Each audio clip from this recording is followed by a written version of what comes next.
Salut tout le monde et bienvenue dans ce nouvel épisode qui sera consacré à ce mur.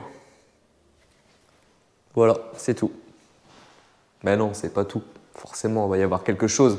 Je ne vais pas m'embêter à faire un épisode juste pour un mur blanc. Donc, si tu as fait attention, ici, on n'avait pas mis de plainte. Donc, il y a une raison. J'essaye de ne pas parler trop fort parce que j'en ai un ici qui fait un gros dodo. Oh là là, c'est un peu le chantier, les enfants sont en train de faire leurs devoirs, mais c'est pas grave, donc c'est pas le sujet. Donc ici, épisode pour ce mur, pourquoi? Ici, on va faire un mur déco. Comme tu peux le voir, tout le reste de la maison est blanc. En fait, on aime bien le blanc. La cuisine, on ne fera pas de couleur parce que la cuisine va déjà ramener beaucoup de couleurs, mais ça, tu le verras plus tard. Donc dans le salon, on a décidé de se faire plaisir sur un mur. Donc on va pas faire juste un mur de peinture colorée, on va faire quelque chose d'un peu spécial. Quelque chose qui est un petit peu à la mode en ce moment, on va dire, mais on n'en voit pas beaucoup quand même. Donc ici, on a décidé de faire un mur avec des tasseaux à la verticale et un fond noir.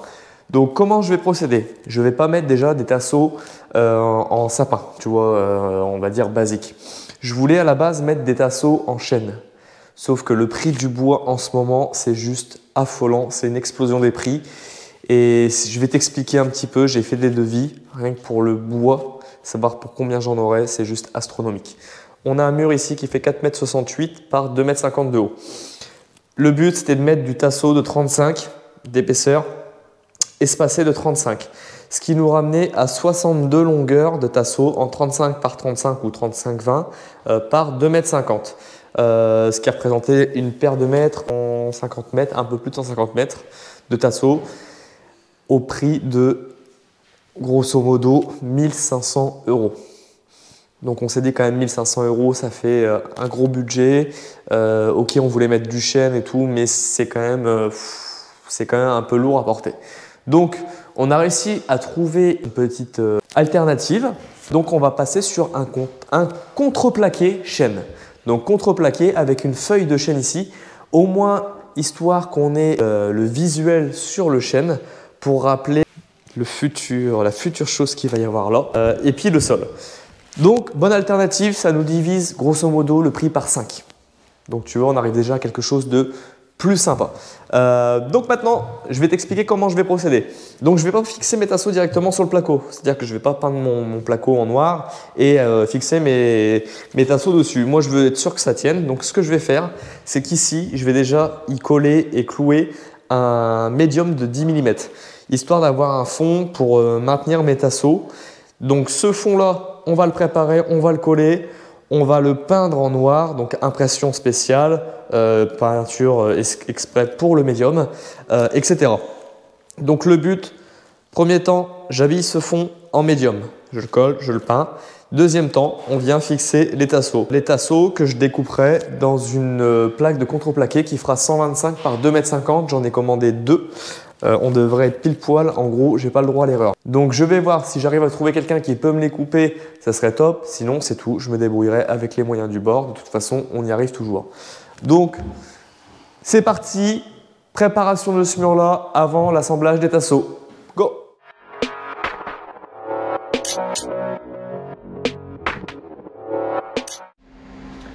Bon allez, c'est parti pour la première étape. Tout d'abord, avant de préparer mes panneaux, de les coller, je vais les poncer. Donc je les égrène simplement un tout petit peu. Ce sera pour que mon impression que je vais faire dessus avant la peinture accroche bien mon support. Donc je vais faire un petit coup rapidement, grain de 150. Ce sera suffisant, je pense. C'est parti.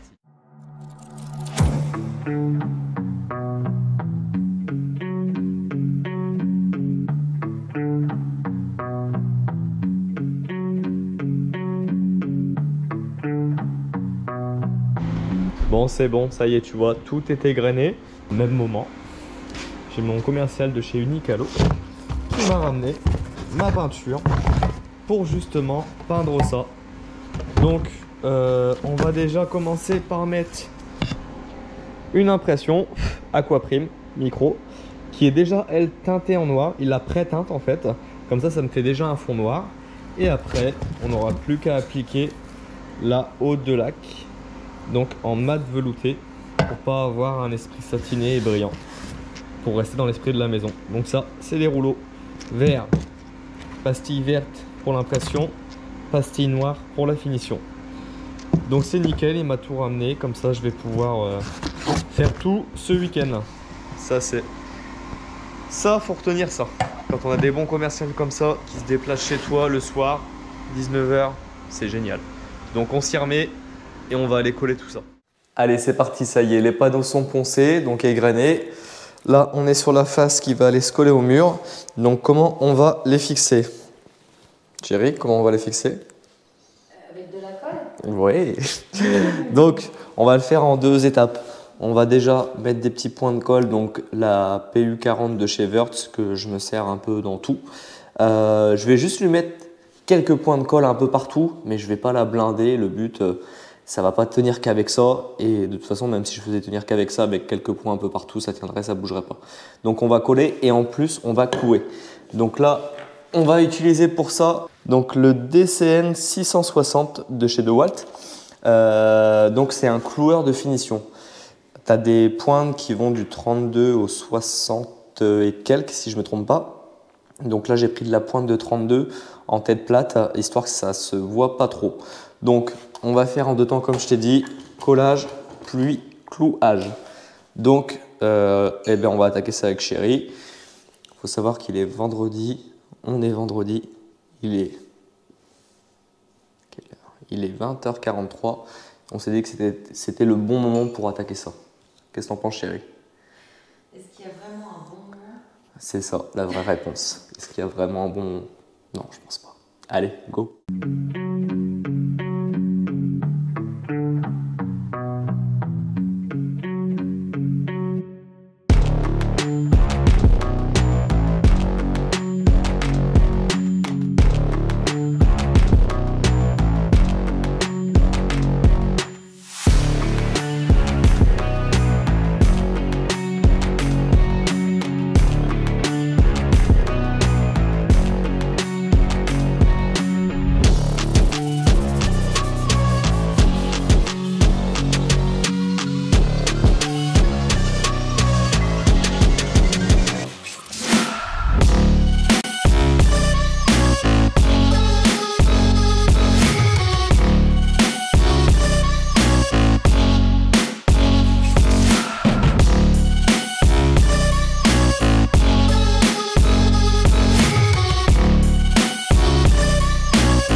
Bon, ça y est, comme tu as pu le voir, là, tout est protégé. Donc, j'ai déjà appliqué une première fois un Tesa rose. Donc ça, c'est vraiment pour les supports fragiles. Donc même si tu as de la peinture qui est plutôt fraîche, qui a été posée la veille ou autre, ça ne t'arrache pas ton support. Là, la peinture, elle a déjà un petit moment, mais moi, je préfère être sûr de ne pas retirer, écailler ma peinture. Donc, j'ai déjà mis une bande, tu vois, de Tesa rose sur toute la périphérie. Et ensuite, je suis venu y rajouter ces petites bandes, tu sais, que tu mets et qui se déplient. Si j'avais mis ce scotch-là directement sur la peinture, j'aurais eu un risque de l'arracher. Donc, c'est pour ça que je viens remettre après cette bande que tu viens déplier pour protéger. Donc là, au moins, en termes de protection, on va être sûr de rien tâcher. Donc, ça va être parti pour la première couche. Chéri, elle a mis un petit coup de microfibre humide pour retirer toute la poussière qu'il y avait dessus. Donc maintenant, il n'y a plus qu'à appliquer l'impression. Donc voilà l'impression, c'est de l'Aquaprime de chez Unicalo. Donc là, elle est déjà teintée en noir. Comme ça, l'impression, elle va déjà me faire un fond bien noir. Écoute, maintenant c'est simple, il n'y a plus qu'à appliquer déjà une première couche dessus en impression. On voit ce que ça donne et après, on attend que ça sèche et c'est parti pour la finition. Go!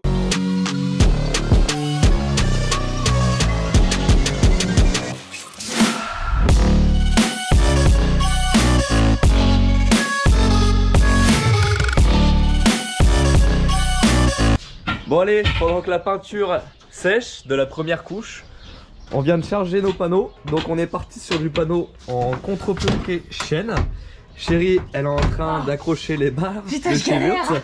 Oui, mais au bois ça bouge pas, on est d'accord. Oui, tu peux d'ailleurs retrouver la vidéo de l'installation de mon camion avec ces barres là, tu verras, c'est top.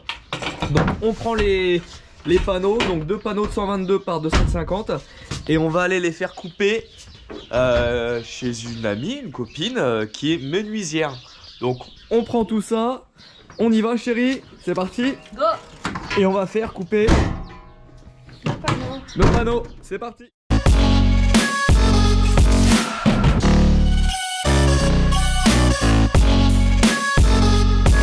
Bon ça y est, on est enfin arrivé chez Amélie, notre menuisière qui va s'occuper donc déjà de notre projet table. Et là, on est venu demander un petit coup de main pour couper nos panneaux en contreplaqué chêne pour nous faire des belles bandes et des beaux tasseaux dedans. Donc voici Amélie, donc de l'atelier Quinquette sur Instagram et sur YouTube. Les quinquetteries d'Amélie, salut tout le monde. Quinquetteries d'Amélie. Donc n'hésite pas à aller voir sa chaîne YouTube, elle a fait quand même pas mal de vidéos tuto sur des super beaux projets.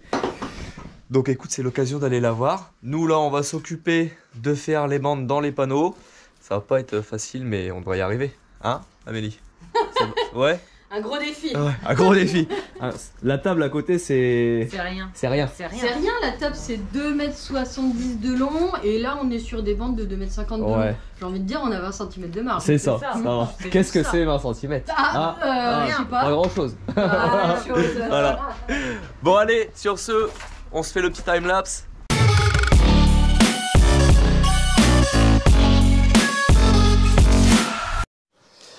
Bon, comme tu as pu peut-être voir hier, il y a eu petit changement de programme. On est rentré assez tard et au final, tu vois, une fois qu'on avait fait la peinture noire, on voyait quand même les trous des têtes des pointes. Et je me suis dit, si jamais on n'a pas de tasseau qui tombe dessus, vaut mieux les reboucher, vaut mieux prévenir que guérir. Donc j'ai rebouché là et j'en ai profité quand même au cas où pour boucher entre les plaques parce que j'ai quand même des petites pointes, tu vois, à droite et à gauche.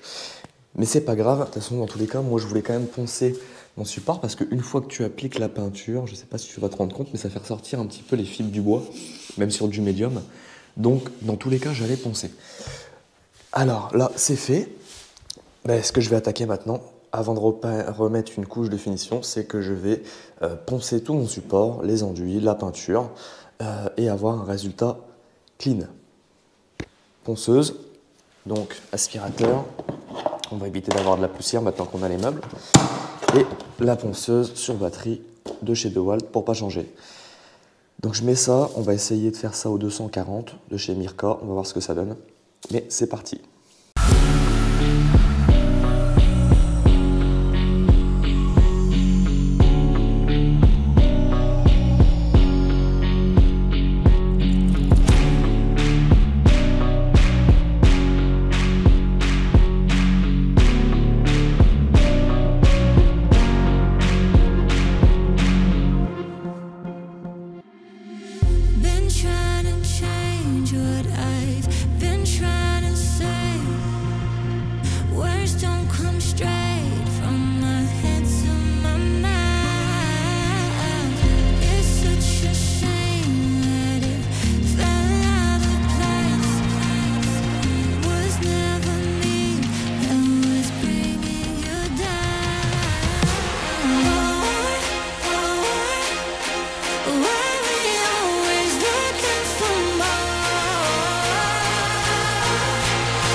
Les 2 couches de finition sont mises, donc j'ai préféré en mettre une deuxième parce qu'en lumière rasante on voyait encore des des petites traces. Donc au moins là c'est fait, on est tranquille. Donc chérie, elle gratte un petit peu toute la peinture qu'il y avait au bord, que le scotch n'a pas bien pris. Je l'ai certainement pas bien appliqué. Donc elle retire ça avant qu'on soit embêté une fois qu'il y aura les lames. Et moi je vais commencer à poser mes lames. Donc pour ça, comment je vais faire? Je vais partir de l'axe. Donc j'ai tracé mon axe. Dans l'axe, je me mets un premier tasseau. Et à partir de là, je repars à droite. Après, je repars à gauche. Mais au moins, j'aurai vraiment mon axe. Et on aura des intervalles réguliers. Donc on est parti sur des tasseaux de 4 cm de large. On va faire 4 cm de tasseau. Espace de 4 cm. 4 cm de tasseau, etc., etc. Donc, je vais fixer mon premier tasseau avec mon laser, je vais mettre mon premier tasseau bien d'aplomb. Et une fois que ça sera fait, eh ben, je vais prendre une lame, je remettrai l'autre contre et ça me donnera mon gabarit avec mes écarts entre chaque lame et on sera tranquille. Donc, eh ben, écoute, on commence ça.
Allez, ça y est, c'est reparti. On retourne sur l'installation, les finitions de ce mur déco.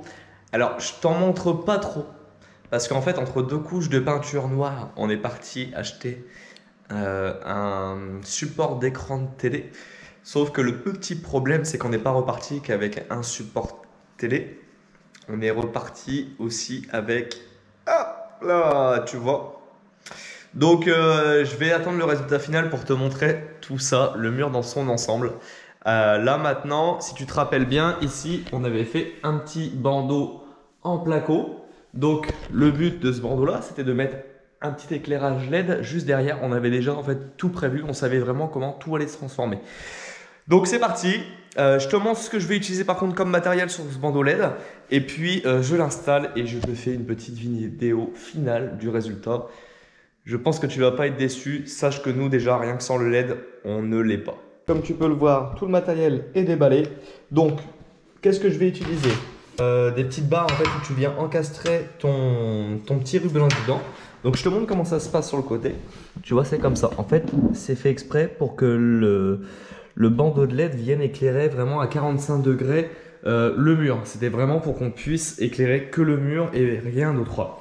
On a ça, c'est livré aussi avec des obturateurs. Donc l'obturateur, lui, sert à quoi? Il sert à éviter de voir les points des LED sur ton mur ou peu importe là où tu le mets. Il vient vraiment te faire une lumière unie tout le long. On a le ruban LED, donc ça vient de chez Asled. Le ruban LED en 5 mètres, moi j'ai 4 mètres 40 de mur, donc ça c'est nickel. Et on a le transfo, donc transfo pour transformer du 240 en 24 volts ou le transfo à mettre parce que tu ne vas pas pouvoir le brancher directement sur le 240. Et le contrôleur de ruban LED de chez Coombs avec, comme tu peux le voir, mes spots là-bas. Et ça, on en reparlera un petit peu plus tard. Donc, maintenant que j'ai tout ça, j'ai tout simplement plus qu'à fixer grâce à l'aide des petits crochets. Tu vas venir fixer ton petit crochet là au plafond et tu n'auras plus qu'à emboîter ta petite barre dedans. Tout simplement. Donc, écoute, je vais mettre mes petits crochets, mettre ça, brancher, essayer. Et puis, ben, après, tu pourras voir le résultat que je vois sous mes yeux et que je kiffe vraiment beaucoup. Donc, je fais ça, je monte, je te montre et on kiffe.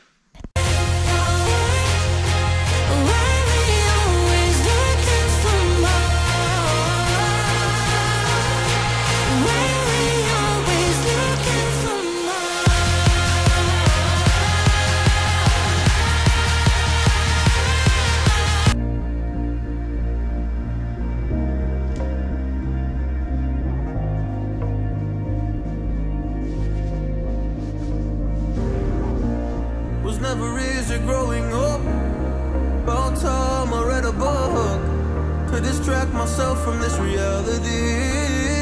Oh, it's been a couple years, I feel the same.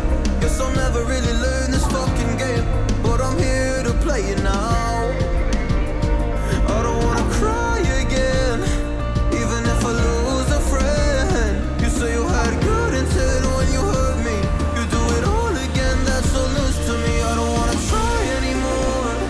Yeah, I won't show up at your door in the morning. Said that it wasn't planned when you hurt me. You do it all again, that's so loose to me.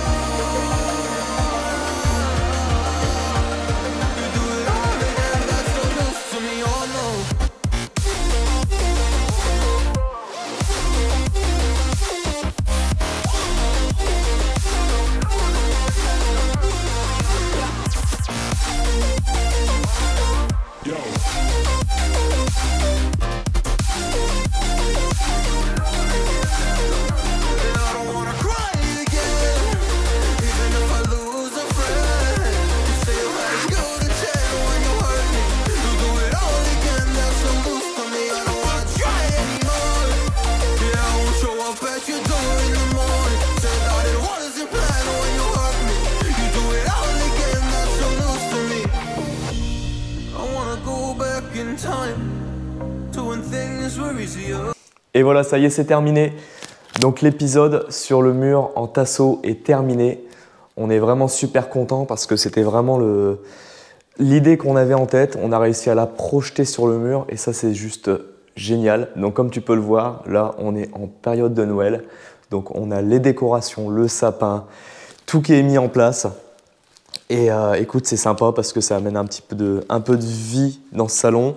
Avec le mur, ça se projette super bien. Le petit bandeau LED, c'est vraiment juste génial. Là, pour l'avoir essayé le soir, quand tu regardes ta télé, que tu veux juste une petite ambiance tamisée, tu allumes la LED à 10% et c'est largement suffisant pour regarder la télé et te laisser une petite ambiance avec. Donc nous, on est super contents du résultat. Il ne manquera plus qu'à changer le meuble télé que tu vois ici. Ça ne s'accorde pas super bien, mais ça, on devrait le recevoir bientôt. Et je ne pense pas qu'il sera là pour la fin de cet épisode-là. Mais je te le montrerai quand même dans les prochains épisodes, histoire que tu vois le rendu. Donc tout cet ensemble changera d'univers. Le meuble télé, la table basse et le canapé. Pour l'instant, on n'a pas pu encore les recevoir à temps. Avec tout ce qui se passe, les délais sont vraiment très très longs. Donc la table, comme je t'expliquais, j'ai repris ma scène parce que de l'autre côté, en fait, il y a des choses qu'il ne faut pas que tu vois. Donc la table, Toshen naturelle, brute, 1,20 m par 2,70 m. On a gardé les bords, ce qu'ils appellent en live edge. Donc c'est pas des bords droits, c'est des bords qui suivent en fait le bois qui était existant, sur lesquels elle a travaillé. Donc on est content du résultat, c'est vraiment plus sympa que d'avoir des bords droits. Ça fait vraiment un esprit naturel, ça se marie super bien avec le reste de la pièce comme tu peux le voir. On est parti sur des pieds Mikado en tube creux 100 par 100 noir. C'était vraiment un schéma de pied qu'on aimait et on regrette vraiment pas du tout, quoi. Le résultat est juste complètement dingue. L'ensemble est fou. Amélie a fait un travail d'exception. Sincèrement, c'est une femme qui est artisan, qui est toute petite et qui nous a fait un travail de dingue. Si tu l'avais vu travailler ces morceaux de bois qui sont vraiment très très lourds, le plateau au final fait 155 kg et elle a travaillé tout ça et elle a assuré. Donc je t'invite vraiment à aller voir son compte, je vais te le mettre ici, l'atelier Quinquette. Elle fait vraiment des superbes réalisations. On a aussi un autre projet, elle va nous faire notre table basse. On a craqué aussi et ça on en reparlera un petit peu plus tard. Elle devrait nous avoir ça avant la fin de l'année et on est juste impatient maintenant. On était déjà très impatient pour celle-ci, on est aussi impatient pour la table basse. La déco, l'ensemble avec cette magnifique table et ce superbe mur sur lequel on est vraiment tombé vraiment très amoureux. Le séjour vraiment commence à prendre vie. Il ne manque plus que 2-3 éléments comme je t'ai dit, mais on est enfin dans notre univers et ça c'est vraiment le principal. On s'y sent bien et c'est juste génial. Donc épisode concernant le mur, c'est terminé. Tu le vois, le sourire, on est trop fiers, trop heureux du résultat. Fiers aussi de l'avoir fait nous-mêmes. À la base, je voulais faire et je me suis dit, mais je suis sûr que tu peux y arriver et on est vraiment, vraiment content en fait, imagine. Je ne sais pas si vous vous rendez compte un peu du sentiment qu'on a quand on fait les choses nous-mêmes et qu'en plus derrière c'est beau, ça te donne un sentiment juste, c'est une explosion. C'est une explosion de bonnes choses et c'est vraiment top. Donc le rez-de-chaussée est bientôt terminé, mais ça tu le verras dans les épisodes qui suivent. Comme je te l'ai déjà dit, nous on est en avance sur vous. Donc il y a eu beaucoup de choses qui ont été faites, mais tu verras le résultat, il est juste waouh, quoi, trop bien. Donc merci à vous tous. D'être encore de plus en plus nombreux à nous suivre chaque dimanche, ça fait vraiment plaisir.